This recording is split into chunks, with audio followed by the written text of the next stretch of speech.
नमस्कार मित्रांनो, तर पहा या ठिकाणी DMAR DHSचे जे आहे एकदम स्पेशल बॅचेस घेऊन आलो आहे, GK असणारे पहा सक्सेस करिअर अकॅडमीचे. पहा तर तुमचा जर अभ्यास चालू असेल तर चांगली गोष्ट आहे, ज्यामध्ये तुम्हाला एक तुमच्यासाठी जे आहे अभ्यासाला एक टचअप दिलं जाईल. या ठिकाणी महाराष्ट्रातले एकमेव नर्सिंग कोचिंग आहे, ज्यामध्ये तुम्हाला फक्त 2499 रुपये एवढ्या फीसवर तुम्हाला जे आहे बॅच भेटणार आहे. खाली दिलेल्या तुम्हाला नंबरवर कॉल करायचा आहे. अडचण काही येत असेल तर तुम्हाला सर्व माहिती त्या ठिकाणी दिली जाणार आहे. Success career academy app download करायचं आहे, त्या ठिकाणी तुम्हाला जे आहे या ठिकाणी सर्व माहिती भेटून जाईल मित्रांनो.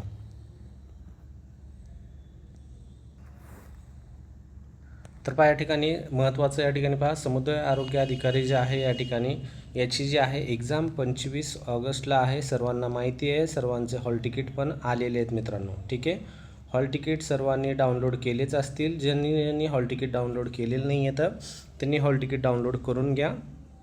ठीक आहे, हॉल तिकीट डाउनलोड करण्याची मी शॉर्ट व्हिडिओ पण टाकली आहे. सर्वांचं मोस्ट ऑफ द डाउनलोड झालेच असतील, तुमचं पाहिलंच असेल सर्वांनी. त्यामध्ये एक महत्त्वाचं जे पत्र आलेलं आहे त्या हॉल तिकीटसोबत एक आहे इन्स्ट्रक्शन पत्र. खूप महत्त्वाचं या ठिकाणी हे पत्र आहे.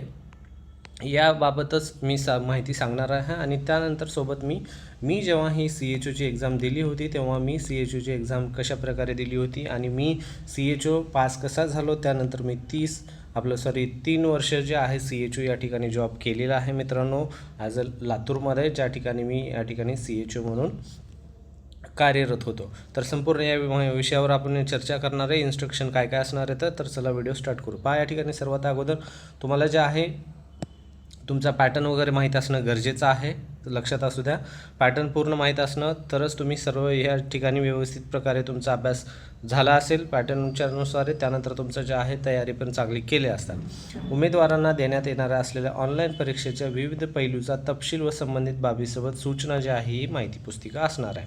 ठीक आहे, आता पहा हे जे पॅटर्न आहे या पॅटर्नमध्ये पहा सिलेबस कसा दिलेला आहे. आता सर्वांना माहीत असेल तरी पण शॉर्टमध्ये का सांगतो आहे, कारण या ठिकाणी जे आहे तुम्हाला एक टचअप असलं गरजेचं आहे तुम्हाला जे आहे. ठीक आहे, 60 प्रश्न हे जे आहे तर बेसिक आपले हेल्थ रिलेटेड असणार आहे, तर त्यामध्ये 60 उत्तर असणार आहे. तर ठीक आहे, त्यामध्ये तुम्हाला एकूण या ठिकाणी पूर्ण वेळ जे आहे 120 मिनिटाचा भेटला जाणार आहे, ज्यामध्ये सामान्य ज्ञान म्हणजे जे आहे जनरल नॉलेज 20 मार्काचं असेल. त्यानंतर या ठिकाणी NHM प्रोग्राम 20 मार्काचे असतील. असे 100 प्रश्न 100 उत्तरं 120 मिनटं.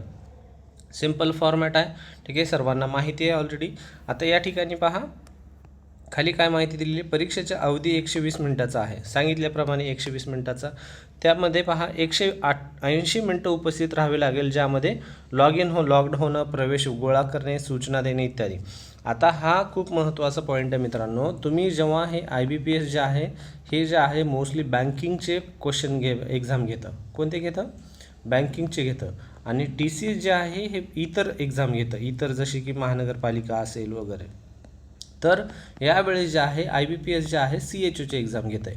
तर IBPS जे आहे एक्झाम कंडक्ट करताना थोडंसं नियमामध्ये चांगलं कडक राहतं, एकदम स्ट्रिक्ट राहतं. त्यामुळं तुम्हाला या ठिकाणी खूप महत्त्वाचं आहे वेळेवर जाणं मित्रांनो. वेळेवर त्या ठिकाणी एक्झाम सेंटरला जावा. ठीक आहे, एक्झाम सेंटरमध्ये वेळ वगैरे जाताना वेळ लागेल असं काही करू नका, जेणेकरून तुमची एक्झाम देणं हे अशक्य होईल वगैरे. ठीक आहे, हे मी ऑलरेडी सांगितलं आहे. 120 मिनटाचा पेपर आहे, पण तुम्हाला 180 मिनटं या ठिकाणी उपस्थित राहणं अनिवार्य आहे. म्हणजे उरलेले जे काही मिनटं आहेत तर ते तुम्हाला त्या ठिकाणी अगोदर एंट्री भेटणार आहे. अगोदर एंट्री तेवढी मिनटाची काय भेटणार आहे, कारण त्या मिनटामध्ये तुम्हाला जे आहे तुमचा जो फोटो आहे तो फोटो स्कॅन केला जाणार आहे, तुमचं कॉपी वगैरे, तुमची साईन वगैरे. ठीक आहे, इतर जे काही वर्कलोड आहे ते सर्व तुमचं त्या ठिकाणी करून घेतलं जाणार आहे. उमेदवारास सर्वाधिक अचूक उत्तराची निवड करायची आहे आणि उमेदवारांना वाटल्यास असलेल्या योग्य अचूक पर्यायावर माऊस क्लिक करायचा आहे.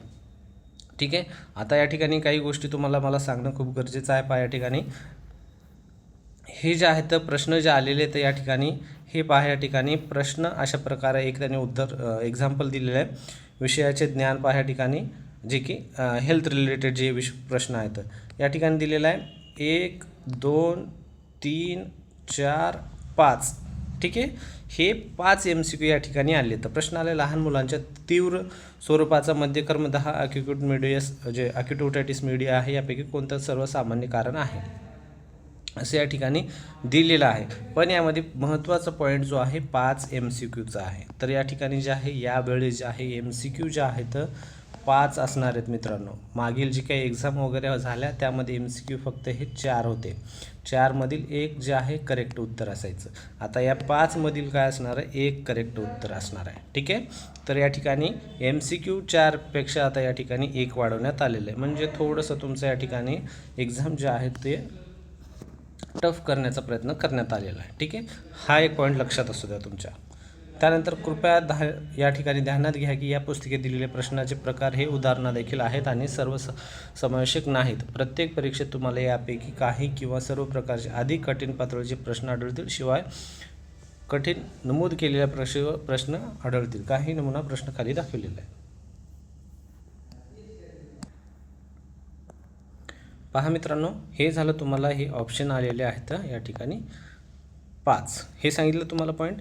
यामध्ये परत एक मला महत्त्वाचं या ठिकाणी पॉईंट हायलाईट तुम्हाला दाखवायचं. या ठिकाणी काय सांगितलं आहे, सर्व प्रश्नांना बहुपर्यायी असतील. ठीक आहे. जसे या ठिकाणी सांगितलेले बहुपर्यायी प्रश्नासाठीच्या 4 उत्तरापैकी केवळ एकच उत्तर असेल. आता पहा या ठिकाणी प्रश्नासाठीच्या 4 उत्तरापैकी या ठिकाणी त्यांनी 5 उत्तरं दिलेले आहेत आणि या ठिकाणी म्हणत आहे 4 उत्तरापैकी. ठीक आहे.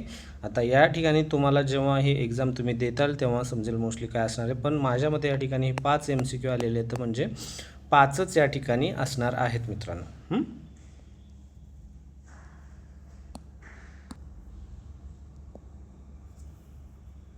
तर या ठिकाणी हे झालं पहिला पॉईंट. त्यानंतर हे परीक्षा ऑनलाईन म्हणजे संगणकावर घेतली जाणार आहे. सांगितल्याप्रमाणे IBPS जे आहे ही ऑनलाईन कंपनी आहे. ऑनलाईन एजंट या ठिकाणी हे पेपर घेतला जाईल ऑनलाईन प्रकारे. हे सर्वांनाच माहिती ऑलरेडी. प्रश्नामधल्या द्विभाषी म्हणजेच मराठी व इंग्रजी भाषा असेल. तुम्हाला ऑलरेडी मी माहिती दिलेली आहे. भाषा जे आहे पेपर जे आहे हे पेपर जे आहे 2 लँग्वेजमध्ये होईल, इंग्लिश आणि मराठी. तुम्हाला जे त्या ठिकाणी सोपं वाटेल त्या तुम्ही यामध्ये सॉल्व करण्याचा प्रयत्न करा. ठीक आहे. आता त्यानंतर या ठिकाणी पहा काय सांगितले, सर्व प्रश्न बहुपर्यायी असेल, ज्यामध्ये तुम्हाला सांगितल्याप्रमाणे परीक्षेचे उत्तर निवड जे आहे करायचे असेल. ज्या तुम्हाला योग्य वाटेल त्यावर काय करायचं, तुम्हाला क्लिक करायचं आहे. क्लिक करून तुम्हाला सेव्ह अँड नेक्स्ट करायचं आहे.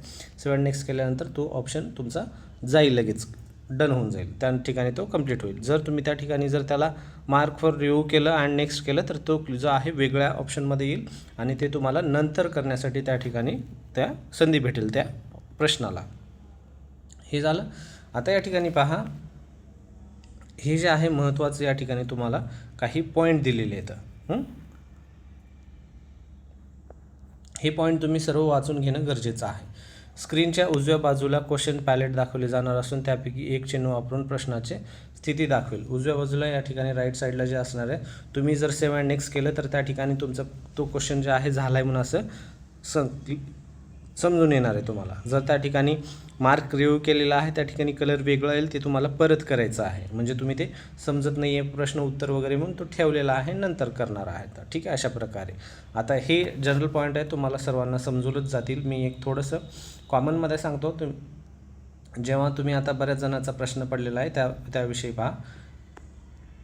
आता हे तुम्ही सर्व जे आहे व्यवस्थित वाचून घ्या, ज्यामध्ये तुम्हाला काही काही महत्त्वाचे सांगितले. तर हलके कपडे, त्यानंतर त्या ठिकाणी स्लीपर सँडल वापरावे, बूट मोजे टाळावे, त्यानंतर धातूचे बटन चेन इत्यादी कपडे वापरावे, त्यानंतर पारंपरिक या ठिकाणी पहा नसलेले कपडे जे आहेत. ठीक आहे.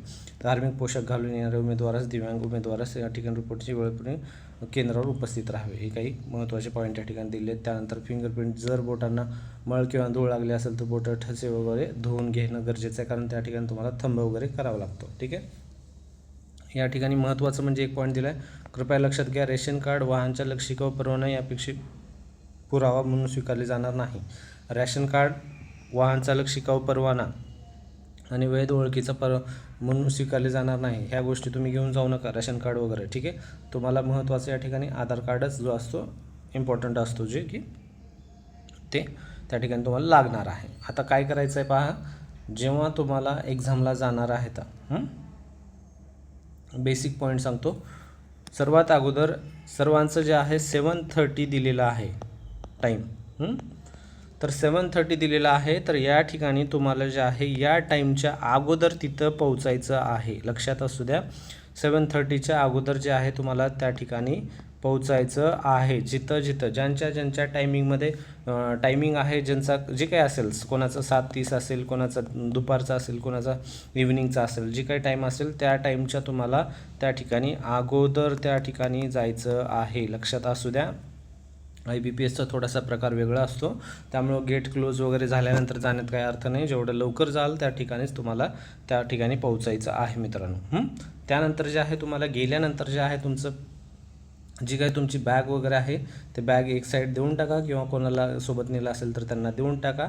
त्यानंतर तुमचं जे फक्त हॉल तिकीट असणार आहे, हॉल तिकीट आणि जे तुमचं आधार कार्ड आहे तो आधार कार्ड ठीक आहे सोबत ठेवा. जर लागेल तर एखादी पेन, जर वाटेल तर एक पेन ठेवा. मोस्टली पेन ते देतातच सिग्नेचर वगैरेसाठी, ठीक आहे. त्यानंतर तुम्हाला जे आहे चेकअप केलं जाईल. चेकअप केल्यानंतर जे आहे मध्ये सोडण्यात येईल. मध्ये सोडल्यानंतर तुमचं जे आहे त्या ठिकाणी तुम्हाला जे स्कॅन केलं जाईल. स्कॅनमध्ये जे आहे तुम्हाला एक काउंटर असतात. काउंटरमध्ये तुम्ही तुमच्या लाईनीमध्ये तुम्हाला ज्या ठिकाणी जाताल त्या ठिकाणी काउंटर आल्यानंतर तुमचं फोटो काढला जाईल, स्कॅन केलं जाईल. त्यानंतर तुमचं जे आहे सिग्नेचर त्या ठिकाणी घेतलं जाईल, ठीक आहे. सिग्नेचर असेल किंवा मग थंब असेल. त्यानंतर तुम्हाला ज्या ठिकाणी कन्फ्युजन करून घ्यायचं नाही आहे. तुमचा जो नंबर आहे त्या ठिकाणी आधार कार्डवर तो किंवा तुमच्या हॉल तिकीटवर तुमचा जो PC नंबर आहे तो PC नंबर जो आहे तुमच्या याच्यावर लिहून दिला जातो, ठीक आहे. एका पेनने राईटला कोपऱ्याला वगैरे या ठिकाणी असं वगैरे तुमचं जे PC नंबर आहे, जे म्हणजे तुमचा कम्प्युटर नंबर आहे, ते हॉल तिकीटवर तुमच्या लिहिला जातो. उदाहरणामध्ये 7 नंबर किंवा 9 नंबर असेल असा नंबर. मग तुम्हाला त्या ठिकाणी जाऊन त्या PCवर बसायचं आहे. बसल्यानंतर तुम्हाला त्या ठिकाणी PC हा ऑलरेडी बंद असतो मित्रांनो. PC तुम्ही गेल्यानंतर चालू नसतो. जर हे 7:30चे असेल, ठीक आहे, तो सर्व चालू करून ठेवतात. फक्त स्क्रीन जी असते ती स्क्रीन डाऊन असते, ठीक आहे. त्या ठिकाणी काही करायचं नाही आहे. स्वतः सर्व जे आहे PCला शांत बसायचे. तिथले इन्व्हिजिलेटर जे आहेत सर्व माहिती सांगतात, त्याद्वारे तुम्हाला पेपर सॉल्व करायचा आहे, ठीक आहे. घाबरायचं नाही आहे, व्यवस्थित पेपर द्या. यानंतर पण मी एखादी माहिती या संदर्भात व्हिडिओ टाकतो. आवडला तर नक्की लाईक करा, चॅनलला सबस्क्राईब करा. भेटूया पुढच्या व्हिडिओमध्ये.